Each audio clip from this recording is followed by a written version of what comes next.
चलो भाई देखो अब मैं क्या करता। बोला कि आज एक मेरा जैसे कॉमन मैन बड़े आराम से बोलता है कि मैं भारतीय हूँ, I am an Indian, I am Bharat. ये आप में से कितने लोगों ने आज तक ये बोला? मेरे को सिर्फ ये बताइए। आप उनकी कमियां निकाल रहे हैं, लेकिन कोई भी एक नेता आज तक ऐसा आया जिसकी वजह से एक हिंदुस्तानी, आम हिंदुस्तानी मेरे जैसा 60 साल की मेरी उम्र हो गई, लेकिन वो ये खड़े होकर बोल सकता है कि मैं भारतीय हूँ? और कोई नेता मुझे पूरे इसमें अपने इतिहास में बता दीजिए जिसकी वजह से आपने ये लाइन बोलने की हिम्मत रखी हो। एक आम आदमी फंस गया सीएम, इसे पार्टी की मीटिंग समझ के फंस। क्या नहीं बोलते थे मैं भारतीय? नहीं बोलते थे, डरते थे। अब अपने को थर्ड क्लास सिटीजन मानते थे। आप कहाँ मानते? चाहे आप यूएस चले जाइए, चाहे आप बाहर चले जाइए, आप अपने को थर्ड क्लास सिटीजन मानते थे। आपके साथ में थर्ड क्लास सिटीजन का व्यवहार होता था। अब आपको सिर्फ आंखों पे बिठाया जा रहा है। वो वजह क्या है? वो वजह यह है कि एक आदमी जो मूल्यों पे चल रहा है, देखिए 100% सच्चा कोई नहीं होगा, लेकिन टेढ़ी उंगली से घी निकलना पड़ेगा। अगर घी सीधी उंगली से नहीं निकल रहा, पुराने सिस्टम को, जो 60 साल पुराना सिस्टम है, उसको ठीक करने के लिए उंगली टेढ़ी करनी पड़ेगी। लेकिन टेढ़ी उंगली किस लिए कर रहे हैं? अपने लिए नहीं कर रहे, इस देश को आगे बढ़ाने के लिए कर रहे हैं। इस बात को आप भूल रहे हैं। आज तक कोई भी ऐसा आदमी बता दीजिए जो सिर्फ देश के लिए लड़ा हो, देश के लिए खड़ा हो और देश के लिए अड़ा हो।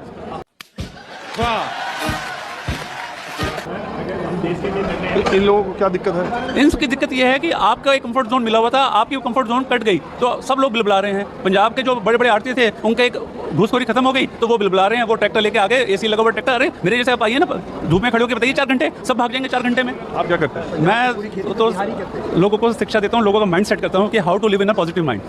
Don't think about negative, think about what positive is given to you because of this government. 14 से लेकर अभी गवर्नमेंट की पॉजिटिविटी बताते हैं? गवर्नमेंट नहीं बता रहा मैं, जीवन में किसी का भी हो, कोई भी है, अगर वो सच्चा है, अच्छा है, तो आप उसके साथ में खड़े रहिए।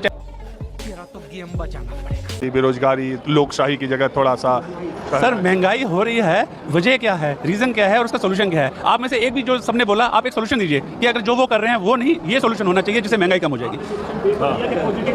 नहीं, पॉजिटिव रहें, साथ में कदम उठाइए जो आने वाले समय में आप कंट्रोल में रहें। पूरा विश्व इस टाइम पे रिसेशन में गुजरेगा, आने वाले 10 साल में वो डूब के खत्म हो जाएंगे कंट्री। आपकी कंट्री खड़ी रहेगी अपने पैरों पे। उसकी वजह क्या है कि कुछ नीतियां हैं जो कई लोगों को कड़वी लगेगी, लेकिन कुछ आदमी हैं, एक थिंक टैंक है जो उस नीतियों पे अड़ा हुआ है कि हमें आने वाले 10 साल का सोचना है, आज के लिए नहीं सोचना है, आने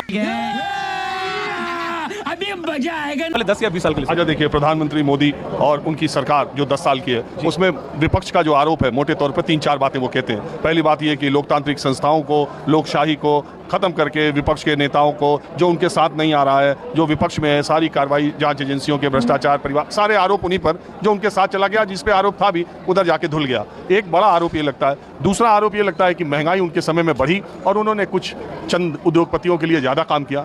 तीसरा आरोप ये लगता है कि उनके समय में रोजगार के अवसर, सरकारी रोजगार के अवसर कम हुए, सरकारी नौकरियां, भ्रष्टाचार, महंगाई। अग्निवीर जैसी योजना लाए जो गांव देहात किसानों के बच्चों के लिए एक बहुत बड़ा साधन था, उसको, ये 4-5 चीज़ें मोटे तौर पर सरकार को घेरने के लिए विपक्षी लगाते रहते हैं, आप सुनते रहते हैं। आपको क्या, और उनकी जो सबल पक्ष है वो उनका राष्ट्रवाद, उनका हिंदुत्व, उनका 370, 3 तलाक, इंफ्रास्ट्रक्चर और 4 करोड़ लोगों, 3 करोड़ लोगों को घर, राशन, शौचालय, ये सब बातें। आपको क्या लगता है कि आम लोगों में, देखिए मैं कनाट प्लेस तो आता ही हूँ कॉफ़ी हाउस में, मैं बिल्कुल गांव देहात में भी जाता हूँ, दोनों जगह बातचीत का जो विमर्श, जो राजनीतिक विमर्श है, उसका स्तर अलग अलग होता है। बहुत समाज में ऐसे लोग हैं, मुझे एक किसान मिला, उसने कहा कि 2000 रुपये मुझे होली के पहले आ गए थे तो मेरी होली उससे निकल गई। तो मुझे तो याद है मोदी जी का 2000 रुपये। बहुत सारे लोग कहते हैं कि 2000 एक हाथ से देते हैं, 2500 एक हाथ से ले लेते हैं। आप बात तो सही है।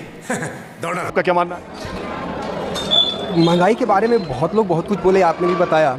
एक बार रोड पे चले जाइए आप और देखिए, जो रिक्शा चला रहे हैं, सबसे नीचे तबके का काम उसी को बोलते हैं ना, और जो हार्ड लेबर करते हैं उनको सबसे नीचे तबके का वर्कर मानते हैं, जिसे 500 रुपया रोज़ मिलता है, ऐसा हम लोग मानते हैं। उसके पास भी मोबाइल है और वो मोबाइल से बात कर पा रहा है, अपना सुबह से शाम का खाना ठीक से खा पाता है, काम भी मिलता है। महंगाई लगता है कि आपके महंगाई, अगर आपको 500 रुपया का पॉकेट में दम है, अगर 500 रुपया है तो आप दिल्ली जैसे जगह पर अभी भी 150 रुपया में तीनों टाइम खा सकते हैं पेट भर के।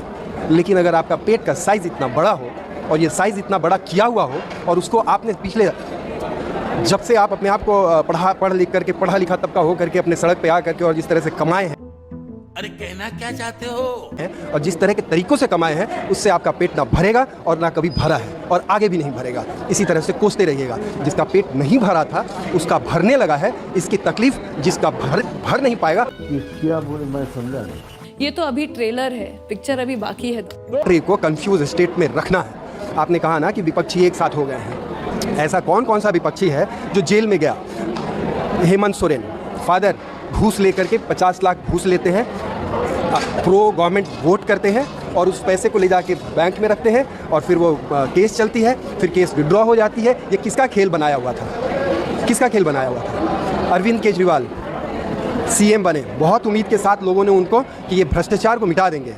70,000 रुपया उनकी वाइफ मैडम बताई है कि 70,000 या 73,000 कैश मिला, और 40 करोड़ का घर का इंटीरियर है। 40 करोड़ का घर का इंटीरियर है, कहाँ से लेके आ गए? सीएम का सरकार कहाँ से आ गए? वो तो सरकारी आवास सरकार।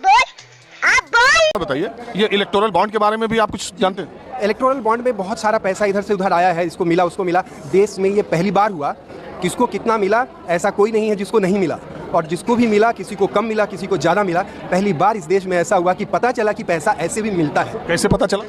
इसी ये प्रोसेस था ना जिसके एक नंबर कैसे पता चला? बैंक में आया। सरकार ने उसको छुपाने की पुरजोर कोशिश की। छुपा भी नहीं सकते थे। नहीं, नियम था छुपाने का। नियम कैसे था? सुप्रीम कोर्ट ने चलिए ना पकड़ मेरे को जान बोला ना, दिखाना तो पड़ा ना। तो क्या बोला एसबीआई ने? टाइम लिया, दिखलाया। नहीं नहीं नहीं नहीं, सरकार ने अपनी पूरी ताकत लगाई कि ये सच बाहर ना आए, लेकिन इसके बावजूद सुप्रीम कोर्ट के फटकार की वजह से ये सच बाहर आया। सुप्रीम शर्म है? कुछ शर्म आया है? उम्मीद है बीजेपी। महिलाओं में किसका क्रेज ज्यादा है, किस पार्टी का? तो आपको लगता है बीजेपी आएगी? बिल्कुल 100% आएगी। नंबर है इसलिए आएगी कि गहलोत सरकार का काम ही ऐसा है कि दोबारा नहीं आएंगे? बोलना तो नहीं चाहिए पर यह है कि बीजेपी आएगी। तो सबसे पहले मेरा आप लोग को नमस्कार। आप लोग हमारी वीडियो को देखते हैं, इसके लिए आप लोग का बहुत बहुत धन्यवाद है। आप लोग हमारे चैनल पे हैं और आप लोग का आशीर्वाद इसी तरह बना रहेगा, तो हम आपके लिए इसी तरह की वीडियो और भी लाते रहेंगे। तो आप लोग पीछे देख चुके हैं कि जो है एक अंकल जी का कहना है कि जो है पहले की सरकारों में जो है लोग अपने आप को भारतीय कहने पे जो है शर्माते थे या जो है डरते थे कहने पे, जो है उनकी बदनामी होती है, इसलिए लोग नहीं कहते थे कि क्या है। अब इनकी राय यही जाने अंकल जी कर रहा है। पहले लोग डरते थे अपने आप को भारतीय कहने पे, दूसरे देशों में जाकर लोग जो है भारतीय कहने पे डरते थे, उनको जो है ऐसा प्रतीत होता था। तो इनके हिसाब से यही लगता है कि पहले लोग दूसरे देश में लोग कैसे जाते थे, उनको वीज़ा नहीं बनता था, बिना वीज़ा के लोग जो है दूसरे देशों में जाते थे। क्या भारतीय नाम से वीज़ा उनका नहीं बनता था दूसरे देशों में जाने के लिए, कमाने के लिए? तो इस तरह के लोग जो बात करते हैं कि बिना वीज़ा के लोग जैसे बाहर जा रहे हैं, अरे भारतीय कहने पे कौन नहीं गर्व करता है? पहले भी लोग करता था, आज भी लोग करता है गर्व। लोग कभी न डरा है न डरेगा। इतना जो है युद्ध हमारा हुआ, उसमें कोई डरा था भारतीय कहने पे? तो इस तरह के लोग बात करते हैं, क्योंकि गोदी मीडिया इस तरह से दिखाता है कि लोगों को ऐसा लगता है कि सचमुच जो है मोदी जी के आने के बाद हमारा देश बदल रहा है। तो इस तरह के विचार रखने वाले लोग अभी है और आप लोग देख रहे हैं। तो क्या कहा जाए इनको, क्योंकि गोदी मीडिया इस तरह से जो है प्रचार करता है कि दिखाता है कि लोगों को ऐसा लगता है कि वाकई में जो है पहले कुछ था ही नहीं हमारे देश में, अब जो है सब कुछ हो रहा है जो मोदी जी की वजह से हो रहा है। इनके आने के बाद जो है महंगाई पे सवाल कोई नहीं करेगा, क्योंकि महंगाई बढ़ती जा रही है, इस पर सवाल लोग नहीं करेंगे। बेरोज़गारी पे सवाल नहीं करेंगे, क्योंकि इतनी ज़्यादा बेरोज़गारी है जो इस टाइम पे कि लोग इतना परेशान हैं, इस पर लोग सवाल नहीं करेंगे। लेकिन विदेशों वाला ज्ञान हमेशा झाड़ेंगे। तो आप लोग की क्या राय है इनकी बातों से, आप लोग हमें ज़रूर बताएं कमेंट करके। मैं आपके लिए इसी तरह की वीडियो को बनाता रहता हूँ।